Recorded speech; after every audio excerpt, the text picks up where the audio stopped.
Oh.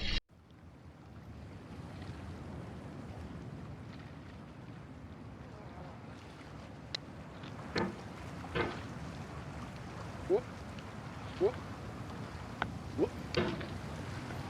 There's no feeling more intense than starting over. If you deleted your homework the day before it was due, as I have, or if you left your wallet at home and you have to go back after spending an hour in the commute. If you won some money at the casino and then put all your winnings on red but it came up black. If you got your best shirt dry cleaned before a wedding and then immediately dropped food on it. If you won an argument with a friend and then later discovered that they just returned to their original view. Starting over is harder than starting up. If you're not ready for that, like if you've already had a bad day, then what you're about to go through might be too much. Feel free to go away and come back. I'll be here. Alright, thanks for coming with me on this trip. I'll understand if you have to take a break at any point. Just find a safe place to stop and quit the game. And don't worry, I'll save your progress, always, even your mistakes. This game is a homage to a free game that came out in 2002, titled Sexy Hiking. The author of that game was Jazuo, a mysterious Czech designer who was known at the time as the father of B games. And B games are rough assemblages of found objects.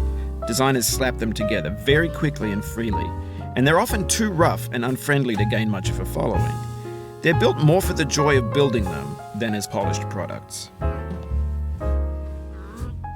In a certain way, Sexy Hiking is the perfect embodiment of a B game.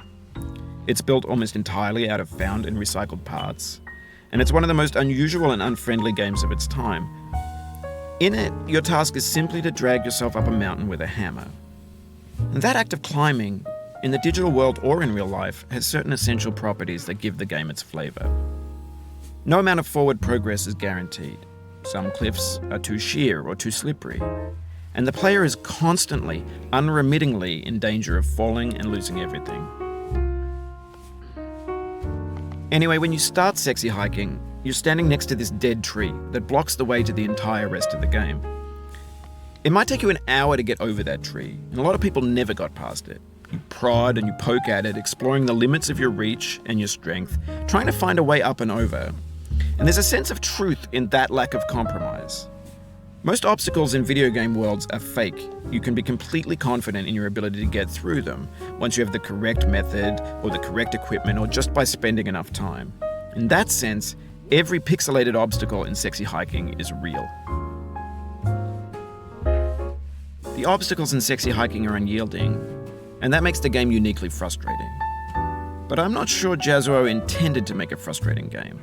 The frustration is just essential to the act of climbing, and it's authentic to the process of building a game about climbing.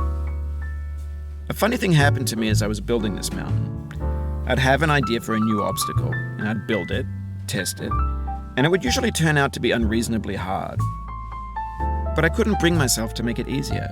It already felt like my inability to get past the new obstacle was my fault as a player rather than as a builder. Imaginary mountains build themselves from our efforts to climb them, and it's our repeated attempts to reach the summit that turns those mountains into something real. When you're building a video game world, you're building with ideas, and that can be like working with quickset cement. You mold your ideas into a certain shape that can be played with, and in the process of playing with them, they begin to harden and set until they're immutable, like rock. And at that point, you can't change the world. Not without breaking it into pieces and starting fresh with new ideas. For years now, people have been predicting that games would soon be made out of prefabricated objects, bought in a store and assembled into a world. And for the most part, that hasn't happened, because the objects in the stores are trash.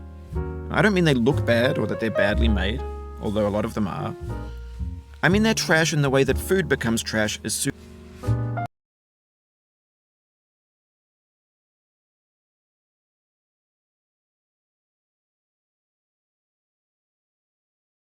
as you put it in the sink.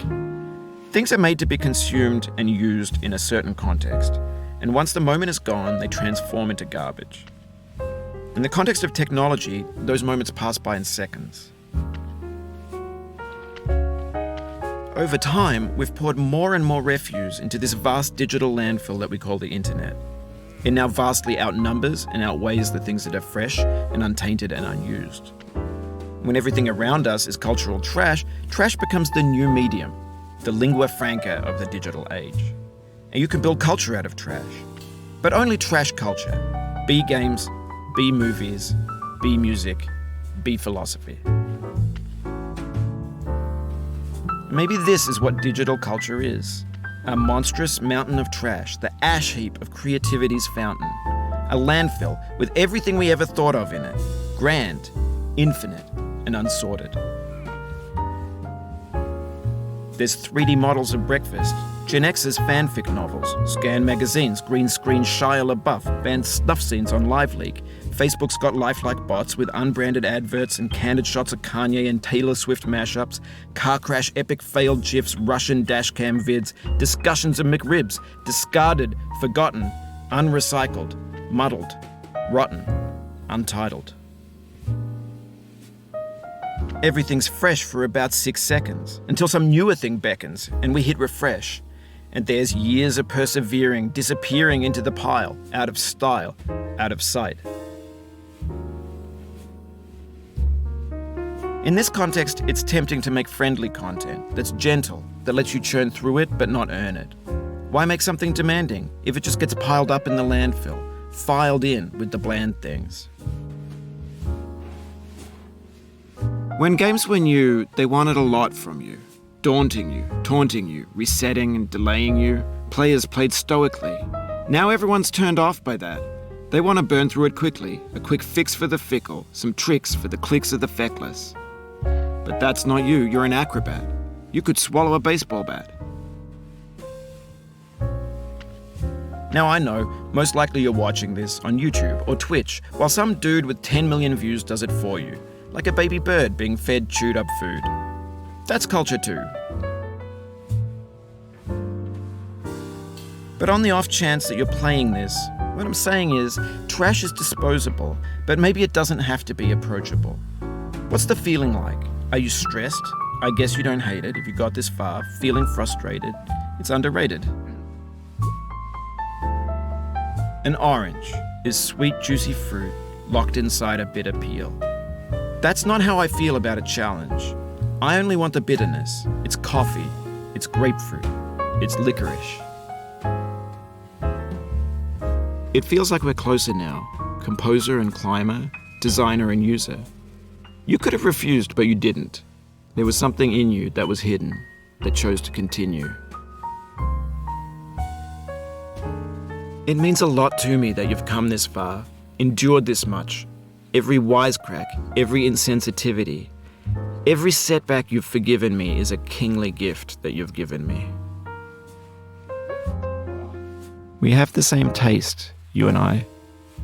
It's not ambition, it's ambition's opposite. An obdurate mission to take